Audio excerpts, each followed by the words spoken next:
Hey, it's Dan Morales, and this is Homebuyer Radio. This is episode 113. So if you are a client and, a lot of times somebody who's buying a house is also somebody who's selling a house. You've maybe, got a house to sell as part of the process, of buying that next house, okay? Now, a lot of times people make, some assumptions that are wrong about being able to buy that next house. I have had a rash. Now, we're in 2019. I've had a rash of people who have sold their house or under contract to sell their house, and lo and behold, they can't qualify for a new mortgage for a new house. Now, my question would be why, right? Like, why does that stuff happen? How do you find yourself in a position where you have your house, listed, it's sold, it's under contract? How do you get to that position where your house is under contract and you can't get approved for the next mortgage? I'll tell you how that happens. It happens because you didn't get pre-approved, okay? Because you own a house right now doesn't mean that you are going to be qualified for the next mortgage.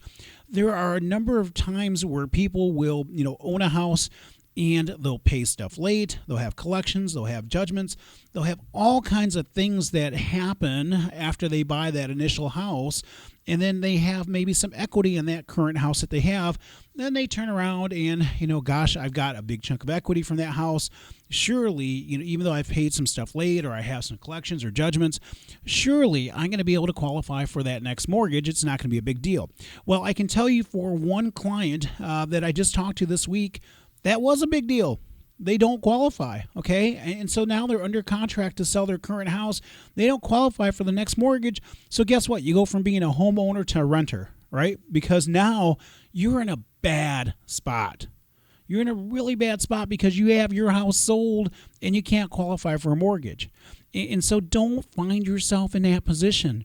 If you are somebody who owns a house, you're going to buy your next house, and as part of that, you're going to sell your current house, get pre-approved. Understand what those numbers look like.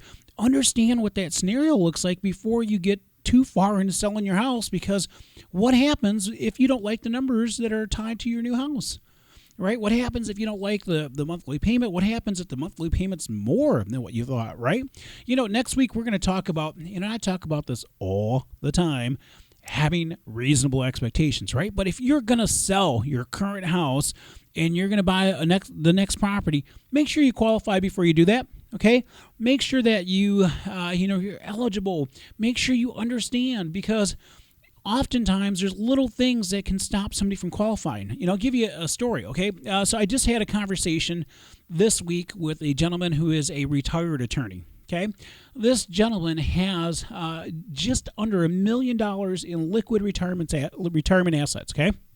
Now, realistically, he could probably take a large chunk of that money out of his retirement account and pay cash for the property he wants to buy. And then he can pay tax on that really large chunk of money, which would be a really bad idea. So he needs to get a mortgage.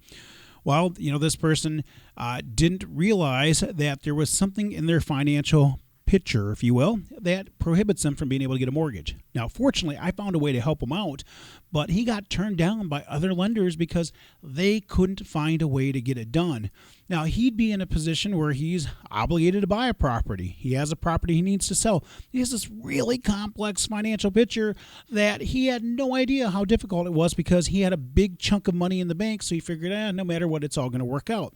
It doesn't always work out. I can't tell you how important it is to get pre-approved first. I feel like I pound on a soapbox, time and time again.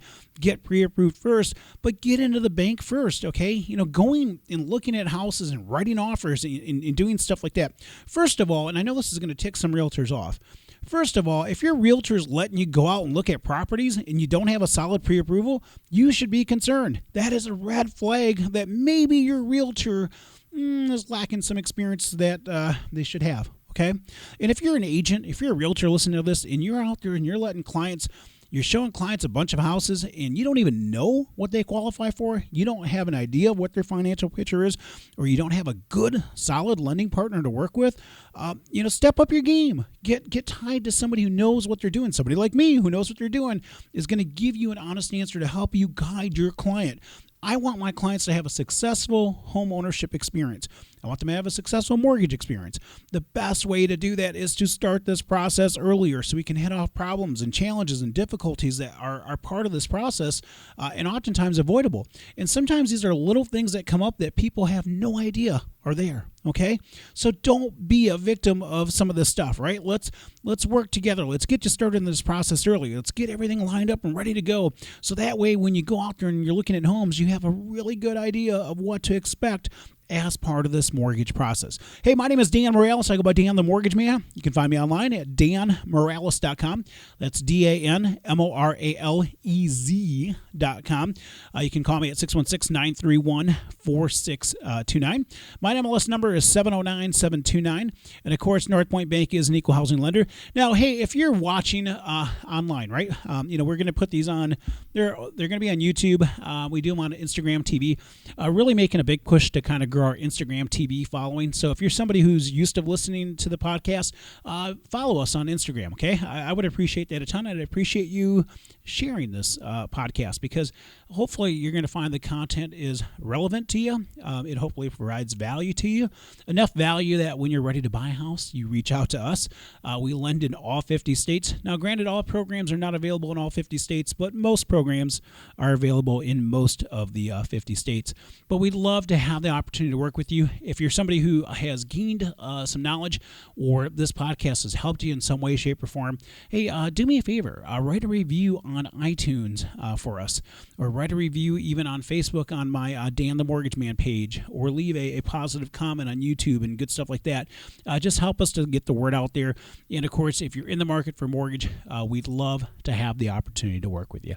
Hey, I'm Dan Morales. Thanks for listening, and we'll catch you next week. Bye.